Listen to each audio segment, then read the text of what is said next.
David, ela leva a pessoa, leva o cristão, inclusive a questionar os seus desejos, leva inclusive a pessoa a perguntar se aquilo que ela quer é de fato bom, se é saudável, se é de fato aquilo que o próprio Deus deseja para a nossa vida. E quem tem essa fé em Deus, no caso, se deixaria ser, inclusive, questionado em relação àquilo que busca na vida. Você é assim que você entende? Claro, perfeito. Até porque é todo um contexto, por exemplo, evangelical, né, onde diz, olha, vocês talvez não tenham porque não pedem, mas depois a gente pensa, poxa vida, então basta eu pedir. Mas lá em Tiago, mais adiante, você vai vendo uma das cartas pastorais mais bonitas que a gente tem, vai dizer, olha, você deve pedir de acordo com a vontade de Deus. Certo. Nós temos que saber, Érico, eu acho que é uma questão de comunhão com Deus, de sensibilidade, de inteligência, nós tentarmos entender o que Deus quer para a nossa vida. Certo. É uma sensibilidade, claro, Érico, num mundo pós-moderno, onde absolutamente as pessoas não prestam atenção em si mesmas, falar em prestar atenção em Deus parece uma piada. E eu sei também que neste tempo que a gente está, há um espírito individualista muito grande, certo, há um particularismo muito grande, há um estado egóico muito exagerado, muito inflado. Isso certo, é muito perigoso, porque o momento que eu olho apenas para dentro de mim, que estou radicado em mim mesmo, eu não tenho capacidade de entender as coisas que não necessariamente estejam em mim. Por exemplo, o sobrenatural, Deus, a vontade dele. Então, este caminho para poder entender o que é a vontade de Deus, o que é melhor para mim, o que é possível e onde eu exerço, onde eu alimento a minha fé, é necessário, primeira coisa, que eu pare de olhar apenas para mim mesmo, que eu me abra para o outro, que me abra para o transcendente. E isso não é fácil, não, certo? Não é fácil, por incrível que pareça, nós muitas vezes temos dificuldades em pararmos, refletirmos, perguntarmos sobre as nossas intenções, as nossas motivações, certo? E essa questão da fé, se ela então for uma fé não refletida, não pensada, pode ser uma fé que me leva a um caminho que não é um caminho saudável, não é uma construção bem embasada da minha vida, como diria Jesus Cristo, falando dos alicerces da vida, a construção da vida, né? Claro. Lá no Evangelho de Mateus, ele convida os seus seguidores a ouvirem os seus ensinamentos e a praticarem, ou seja, colocarem em prática, e aí sim estariam colocando um alicerce bom, que suporta, que aguenta também os reveses na vida, né? Então a fé, dá para dizer que ela é muito ligada à reflexão, à escolha de padrões. E eu usaria uma outra palavra também, Érico. Eu acho que a fé está ligada à abertura, a uma abertura dadivosa.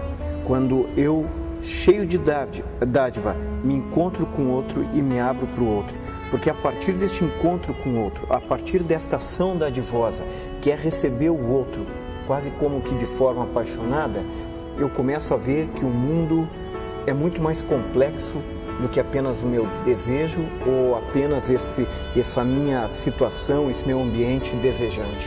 Mas, David, tu dissesses algo muito interessante, a questão da força dos meus desejos. E podemos dizer que o desejo pessoal de cada um hoje é algo que praticamente comanda a vida das pessoas. Concordas comigo? Claro. Que os desejos de cada um têm uma força muito grande. E muitos nem chegam a se perguntar se esses desejos de fato são saudáveis. Se eles devem ser preenchidos desta forma ou de outra, ou quem sabe até mesmo deixados de lado em favor de uma outra questão mais necessária. Então os desejos hoje ele tem uma força muito grande na vida das pessoas.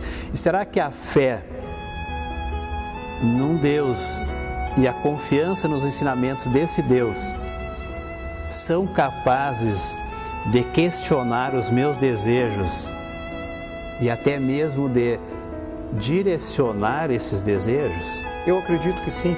À medida que nós nos envolvemos com alguém, nós aprendemos desse alguém. E à medida que nós aprendemos desse alguém, nós criamos consciência desse alguém. E à medida que nós criamos consciência, nós potencializamos aquilo que Aristóteles, na filosofia antiga, vai chamar de ação consequente. Ou seja, nós, tendo consciência, estamos potencializando ações mudadas. Mas para isto, este caminho que eu fiz desta rápida reflexão, significa que nós precisamos nos envolver. E à medida que nós nos envolvemos com este alguém que é Deus, que é o sobrenatural, obviamente nós mudamos, nós crescemos e nós saímos desse ambiente onde a nossa vontade quer imperar. E a gente vê... James Fuller tem um livro que tu conhece bem, O Estágio da Fé, inclusive foi publicado pela editora Sinodal no Brasil. Ele diz que pesquisas com que eles trabalharam, que muitas pessoas estão no terceiro estágio da fé, que é entre uma criança, um adolescente de 11 a 13 anos, que é o estágio da reciprocidade. É aquele dá para receber. Certo. E na verdade, a maturidade da fé e a maturidade da vida tem a ver com altruísmo. Eu não faço esperando receber, eu faço porque eu sei que é melhor fazer. Sim. Então essa é uma fé realmente ativa, ela trabalha com o meu ser, dá para dizer. É uma fé que também faz com que eu vá sendo modificado, moldado, lapidado. Eu não fico mais o mesmo, é isso? Claro, com certeza. A partir dessa fé em Deus, em Jesus Cristo, ela vai também fazendo algo com a minha vida, com meus desejos, escolhas. Eric, isso é fundamental que estás dizendo para o entendimento daquilo que o cristianismo sempre pregou e nunca renunciou, que é a transformação de vida. O cristianismo não pode renunciar a isso. É por isso que toda a ideia de missão do cristianismo está ligada à mudança de vida, à mudança de atitude. Se você não muda de vida, se você não muda de atitude, você não está num processo de transformação. Certo. Então esta fé é uma fé que transforma, como tu bem dizes. Transforma e faz com que não só a vida da pessoa, mas também a vida ao seu redor, da sua família, também a vida em sociedade, ela vai ganhando, podemos dizer assim, vai sendo beneficiada com esse agir diferenciado. E que aí eu lembro as palavras de Cristo de forma tão singela e tão bonita. Desta forma, vocês serão a luz do mundo e o sal da terra. Fé que transforma, fé que faz diferença, fé que age, que se torna visível, podemos dizer, na vida das pessoas.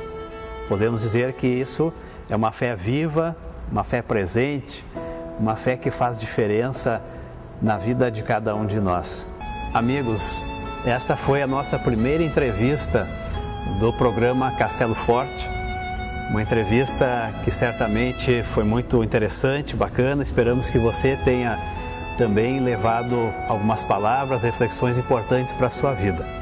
David Orling, muito obrigado. Muito obrigado. Pelo prazer de ter você conosco aqui. Eu que agradeço. Nesse primeiro programa Castelo Forte. Obrigado. Esperamos que possamos ter outros momentos assim de encontro e certamente a cada novo programa do Castelo Forte vamos ter conversas, entrevistas interessantes a todos nós. Obrigado, David. Eu que agradeço.